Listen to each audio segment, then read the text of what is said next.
Next data type is tuple data type. So this tuple data type is exactly similar to the list data type, except there is few changes. So these changes are, it is immutable. So we cannot change the value inside tuple data type, and tuple elements are represented in these round parentheses, so or round brackets. So this is the syntax used for defining a tuple. Let's see the example for tuple data type. For example, t is equals to, in round parentheses, 1 comma 2 comma 3 comma 4. If you check the type, this is your tuple data type. Not only this, but you can create this tuple also. So a comma b, if you check the type here, t1 is tuple, correct? So this is how you can create the tuple data type. But remember, tuple is read only version of the list data type. So it is only read only version. So read only version of list. It's very important point to remember. We can also do some additional operations on tuple data type, but let's see those examples later on. But with the tuple data type, we can include one more important data type is range data type. So this range data type is important.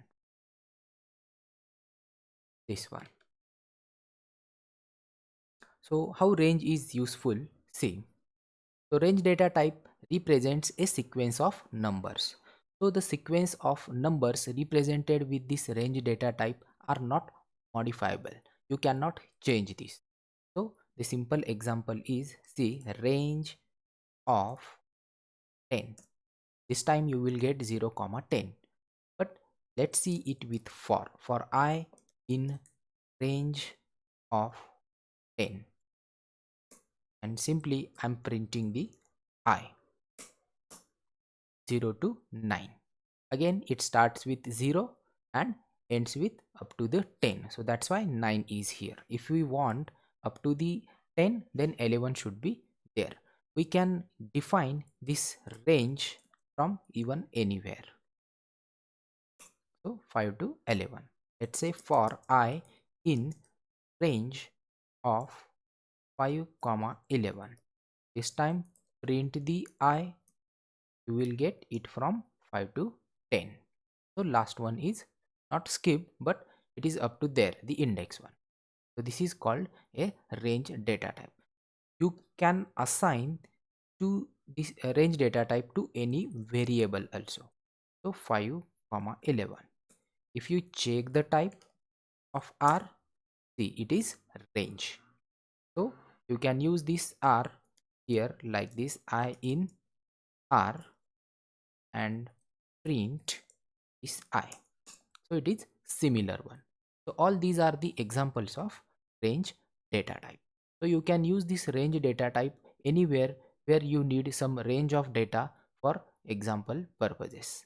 And not only this, for example, let's say R of 0, this one is also valid. We copy this one. See, if we give out of index, then out of index error will be there. So this is very helpful data type where we can use for the different mathematical operations. And not only this, what we can do, see, lst1 equals to list. We are going into more details related to this, but especially when we are learning about this single data type with lots of example. And here I am using a range up to 11 so that we will get up to 10. If you check the type of this time lst1, it is list because we are using explicit conversion. And if you check lst1, a nice list will be there. So this is how, or these kinds of feature we are going to use in future for lots of example. So let's move to the next data type.